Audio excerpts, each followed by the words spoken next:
Hey guys, welcome to Russian Cooking, where we are trying out recipes of more than 100 different ethnicities that live in Russia. So if you are interested, please join me into this journey. Today we are looking into easy and quick recipes that you can do in no time. There are plenty of different versions of these vegetable fritters, though a classic drowning is made just with potatoes and onion. So we're going to make this first, beginning by peeling and trimming our vegetables, then grating on the small holes of a box grater or using the grater attachment of a food processor.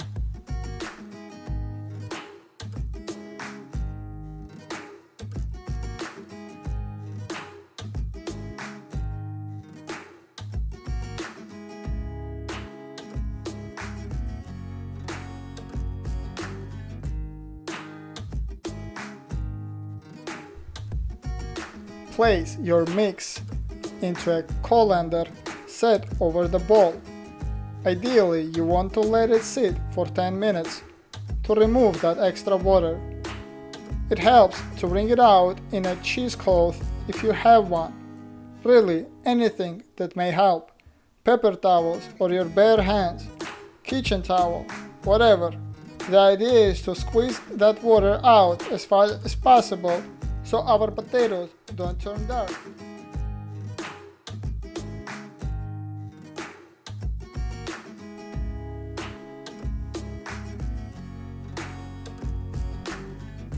Then transfer to a bowl and bring back that potato starch that you got left at the bottom. So your potato fritters are going to be tightly binded and not falling apart. As you can see, I don't add any flour or eggs to it. Only onion, potatoes and salt.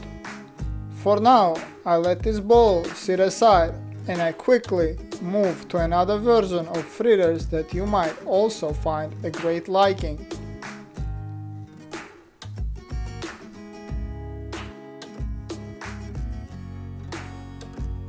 So I separated in two bowls the potatoes, and I'm adding to second bowl these green lovely zucchinis. And again, there is shredding involved, but it's very easy and it doesn't take too long because zucchinis are so water heavy, they grate so easily. That's a part of the reason we have to throw in a few tablespoons of flour and an egg. Then season our beautiful mixture with salt and black pepper. And now we're good to go to frying stage. But before I start cooking them off, I want to prep something on a sweeter side as well for my morning breakfast. Yes, this is more common for breakfast, but it is easily eaten for lunch and dinner or a side dish. For that, I'm going to measure out 325 grams of farmer's cheese. Now, if you're not familiar with it, it is a variant of cottage cheese made by pressing the V from curds. It tastes more acidic than regular cottage cheese and has a firmer texture. Adding 2 egg yolks, about 3 tablespoons of flour. Adding flour depends on how dry your mixture is. If you are substituting farmer's cheese with a small curd cottage cheese, then you would need more flour. Add sugar, depending how sweet you want it to be. You may as well throw raisins or cranberries in the mix. Here I'm adding a little salt to enhance the flavors and baking powder to give the mixture some lift. And definitely vanilla. I love it, especially good quality vanilla extract.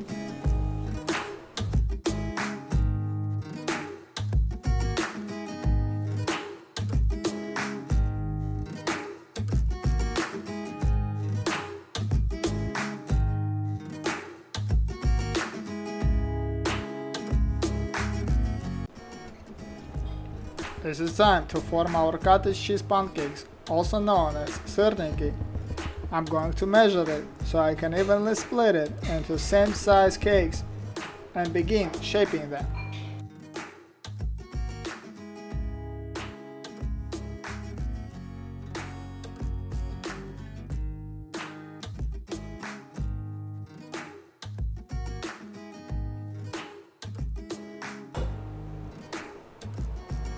Here I'm using this circle container to shape my syrniki into nice form.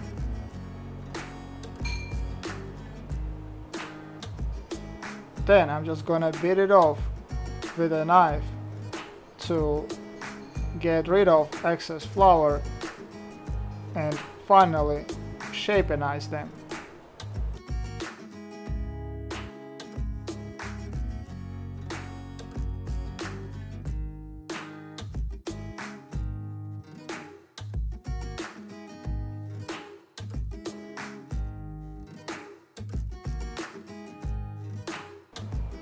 Here, at last, we are ready to start frying. I'm using a stainless steel pan for potato tranniks and ceramic for syrniki. First has sunflower oil, and for a second I use clarified butter. After your syrniki are golden brown and both sides, we are going to put them in oven at 350 Fahrenheit for not more than 5 minutes. You want to bite into fluffy excitement, not to some sort of firm dough, so set a kitchen timer if needed.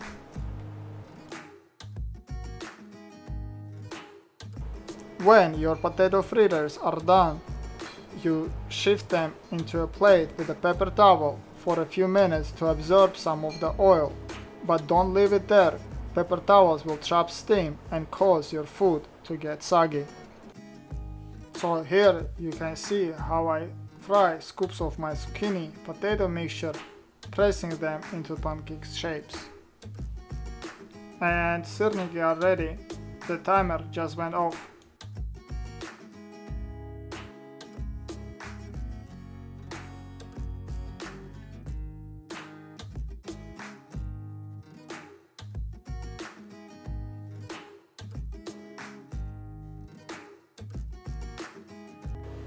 Okay, after all, I'm about to try them, but to be honest with you, by the look of it, I can already say that I am sure they exactly are what I want them to be.